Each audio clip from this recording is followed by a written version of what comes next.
Nama saya Romo Agustinus Sudaryanto. Saya seorang imam diosesan dari Keuskupan Tanjung Karang, Sumatera. Saya lahir pada tanggal 15 November tahun 1968. Saya menempuh pendidikan di Seminari Santo Paulus Palembang. Setelah itu di Seminari Tinggi Santo Petrus Pematang Siantar, Sumatera Utara. Saya ditabiskan menjadi seorang imam diosesan Keuskupan Tanjung Karang pada tanggal 12 Januari tahun 2000. Dan pada tanggal 23 Oktober tahun 2020, secara resmi saya ditugaskan menjadi seorang misionaris di Keuskupan Paramaribo, Suriname.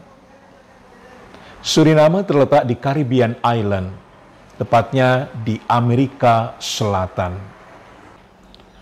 Suriname merupakan negara yang tidak asing bagi sebagian besar warga negara Indonesia. Karena negara Suriname adalah negara koloni dari Belanda.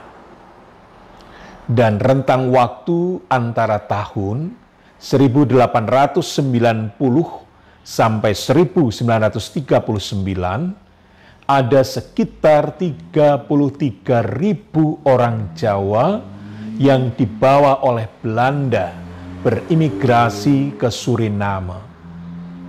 Sebagian besar orang Jawa yang berimigrasi ke Suriname berasal dari Jawa Tengah, dari Surabaya, dari Jawa Barat. Hanya sekitar 20 hingga 25% orang-orang Jawa yang berimigrasi ke Suriname kembali ke Indonesia sebelum Perang Dunia Kedua. Sebagian besar menetap dan tinggal di Suriname. Tradisi budaya Jawa masih bertahan hingga saat ini. Paling tidak dalam segi bahasa, sebagian besar orang-orang Jawa masih mempergunakan bahasa Jawa. Dan generasi kedua masih mengidentifikasikan diri mereka sebagai orang yang berasal dari keturunan orang Indonesia. Di Suriname, saya bertugas di paroki Santo Yosef Nyunikeri dan di paroki Maria Onbevlekte Onvangenis Koroni. Secara umum, situasi hidup keberagamaan memang sangat memprihatinkan. Sedikit orang-orang Katolik yang melaksanakan kebaktian di gereja pada hari Minggu atau pada hari-hari yang ditentukan dalam perayaan Ekaristi. Demikian juga dengan panggilan imam dan religius di Keuskupan Paramaribo Suriname sangat memprihatinkan. Di Keuskupan Paramaribo Suriname ada sekitar 60 paroki. Namun jumlah imam yang dimiliki saat ini hanya sekitar 20 orang.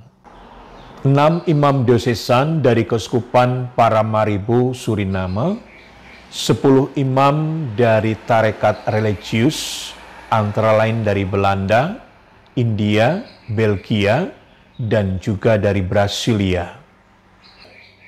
Dan 4 imam dari Indonesia, 2 imam diosesan, dan 2 imam CM.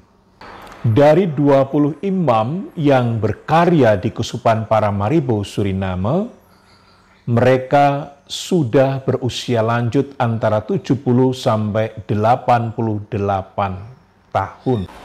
Merenungkan situasi dan keprihatinan di Keuskupan Paramaribo Suriname, saya tergerak untuk bagaimana mendampingi umat dalam berdinamika, khususnya membangun kemandirian, kedewasaan dalam hidup menggereja.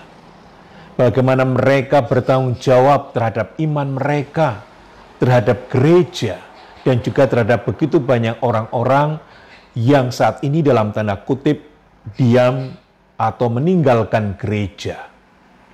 Memang tidaklah mudah bagaimana kita mampu mengambil bagian untuk mendampingi umat Katolik secara khusus menjadi umat Katolik yang dewasa, mandiri, dan beriman secara teguh. Ada begitu banyak faktor yang mempengaruhi selain sekularisme, yang juga mempengaruhi pola pikir, pola tindak mereka. Mengapa gereja begitu sepi? Mengapa orang tidak peduli terhadap agama? Mengapa orang tidak peduli terhadap perkawinan dan sebagainya? Menjadi tantangan tersendiri bagaimana kita hadir, bagaimana kita mendampingi mereka untuk sungguh mampu melihat itu sebagai refleksi, sebagai pijakan untuk bangkit dan menyadari apa yang harus dilakukan dalam kondisi seperti itu, sehingga gereja bisa bertumbuh dan berkembang. Maka sebagai seorang misionaris, saya memulai dengan mengedepankan kemandirian dan pengembangan spiritualitas iman umat. Melalui gereja, saya mencoba untuk melibatkan mereka dalam kepengurusan, dalam kepemimpinan, untuk memperhatikan iman mereka dan juga saudara-saudari di antara mereka, terutama yang sudah sekian lama tidak melaksanakan hidup menggereja. Perawatan gereja dan sebagainya juga menjadi bagian pendidikan yang terus-menerus dicanangkan, sehingga juga mereka mampu dan mengerti akan tanggung jawab mereka, terutama dalam kaitan dengan soal merawat dan juga memelihara gereja sebagai simbol identitas kekatolikan di mana gereja itu ada dan dibangun. Tantangan dan kesulitan tentu begitu banyak saya hadapi. Bukan hanya soal kultur, bahasa, tetapi juga dalam keterkaitan dengan soal bagaimana saya harus membangun dalam diri saya kekuatan panggilan untuk sungguh mampu melayani umat dengan lebih baik.